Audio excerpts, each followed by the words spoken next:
Nous allons entamer le cours d'introduction à la programmation web à l'aide des technologies du langage de programmation Python et du framework de développement Django. Alors le plan du cours sera le suivant. Donc, dans un premier temps, je vais évidemment faire une introduction au cours pour voir ce que vous allez découvrir pendant les heures à venir.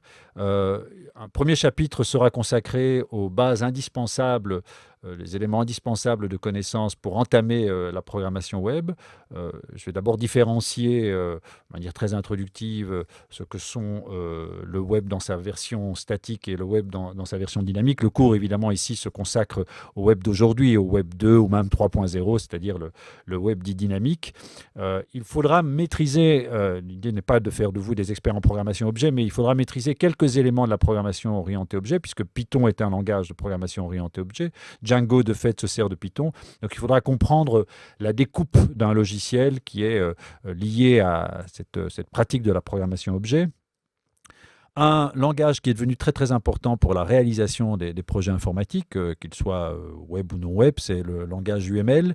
Et j'utiliserai deux aspects de ce langage, deux diagrammes liés à ce langage, qui sont les diagrammes de classe et le diagramme de use case ou de cas d'utilisation. Donc je rappellerai un peu ce que sont ces diagrammes.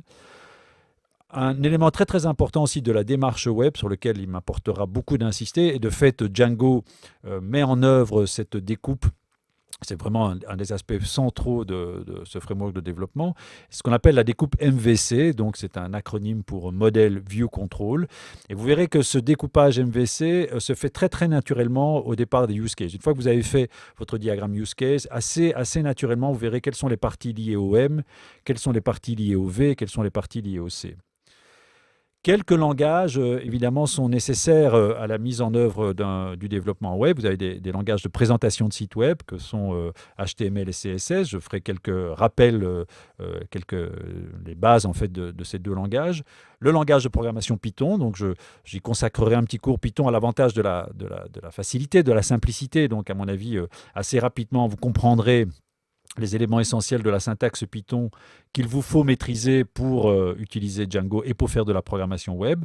Un tout petit peu de JavaScript, vous savez, est le langage qui est utilisé pour rendre plus dynamiques les applications, mais côté client. Et nous finirons la présentation à l'aide d'un projet, un projet que nous avons appelé Trombinoscope, et qui est un projet lointainement inspiré, on n'est pas prétentieux ici, qui est lointainement inspiré de Facebook. L'avantage, c'est que c'est un projet relativement complet, un projet de web dans lequel vous pouvez vous profiler, vous pouvez rajouter des amis, vous pouvez voir le profil de vos amis et vous pouvez publier des messages à destination de vos amis. Et nous montrerons comment, à l'aide de Django, on peut réaliser ce projet.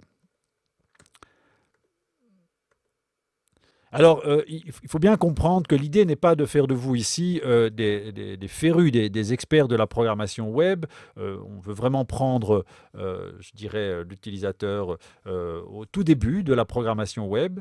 L'idée n'est pas non plus de faire de vous des programmeurs Python chevronnés. En fait, il n'est pas nécessaire d'être un expert en programmation Python pour pouvoir utiliser Python dans le cadre de la programmation web. Donc, quelques bases de Python sont indispensables. Évidemment, une amélioration dans quelques de ces techniques que nous vous présentons ici peut bien sûr faciliter la réalisation de vos projets, mais néanmoins, des bases de Python devraient largement suffire à, je dirais, 90% de la conception de votre projet web.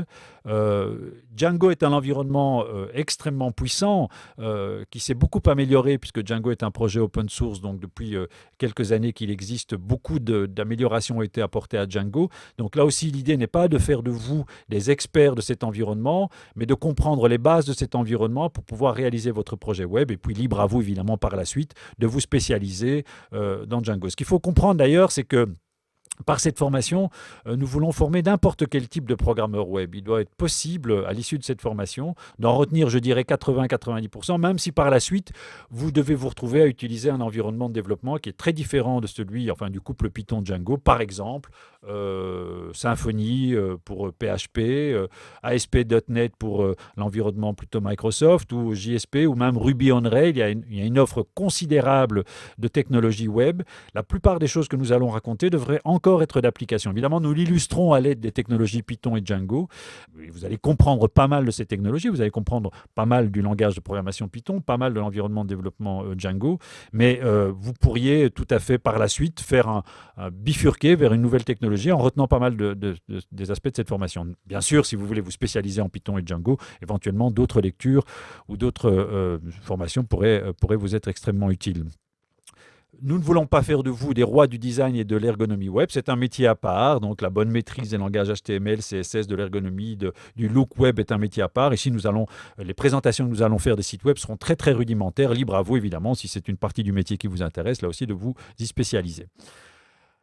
La vocation du cours, je dirais au contraire de ce que nous venons de raconter jusqu'à présent, la vocation du cours, c'est vraiment de comment accommoder. Vous savez qu'un projet web, c'est un projet qui, aujourd'hui, les projets web sont des projets qui nécessitent la maîtrise de pas mal de ces technologies. Il n'est pas toujours très clair, d'ailleurs, pour les utilisateurs du web, de savoir comment accommoder, comment raccorder ces différents ingrédients d'un projet web. Justement, la découpe MVC est une découpe qui vous permet de bien comprendre quel rôle a joué HTML, quel rôle a joué Python, quel rôle ont à jouer les bases de données relationnelles.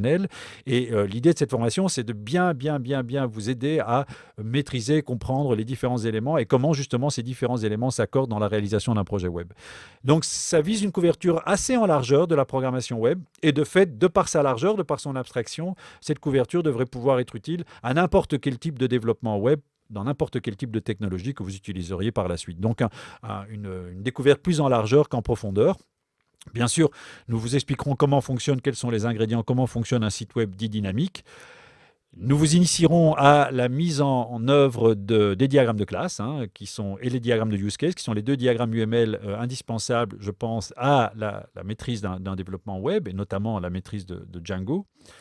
Et nous allons utiliser deux technologies que nous vous présenterons, qui sont le langage de programmation Python, qui est un langage qui a d'immenses vertus pédagogiques. C'est un langage très très simple, qui est très très apprécié d'ailleurs pour la pédagogie de la programmation. Je l'utilise moi-même depuis de nombreuses années pour initier mes étudiants à la programmation. Donc il a vraiment l'avantage de la simplicité par rapport à des langages comme C, C++, Java et d'autres qui sont aussi communément utilisés dans le monde du web. Mais Python est beaucoup plus simple.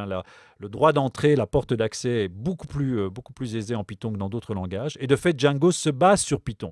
Donc Django gagne ou hérite de cette simplicité qui lui vient de Python. Donc la programmation web à l'aide de Django est beaucoup plus simple que la même programmation web que vous pourriez faire avec des technologies comme ASP ou JSP qui sont nettement plus compliquées. Et nous finirons à l'aide de Django par la réalisation d'un site web vraiment pratique, concret, lointainement inspiré de Facebook que nous avons appelé Trombinoscope.